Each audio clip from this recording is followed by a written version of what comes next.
Assalamualaikum teman-teman, jangan lupa untuk subscribe ya. Baik, mari kita telah lebih lanjut teori tentang pertarungan antara Roronoa Zoro dan anggota bajak laut Kurohige yang menggunakan pedang, dalam skenario konflik yang melibatkan kedua kelompok.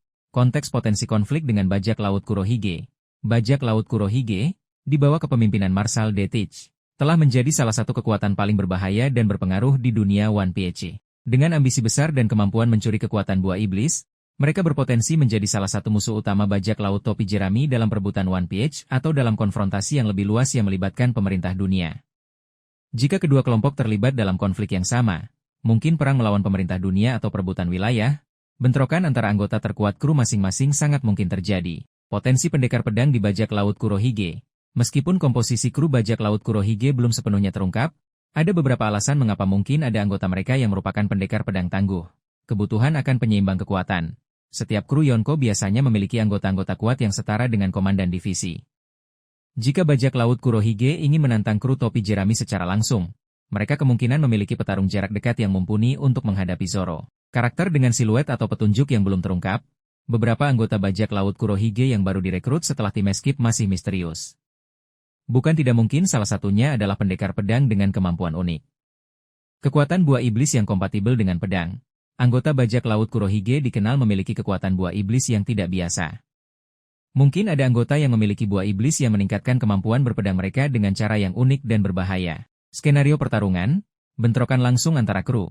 Dalam pertempuran skala besar antara kedua kru, Zoro kemungkinan akan berhadapan dengan anggota bajak laut Kurohige yang dianggap sebagai pendekar pedang terkuat di pihak mereka. Duel untuk melindungi anggota kru lain. Jika anggota kru topi jerami lain diserang oleh pendekar pedang dari bajak laut Kurohige, Zoro akan turun tangan untuk melindungi mereka dan terlibat dalam duel.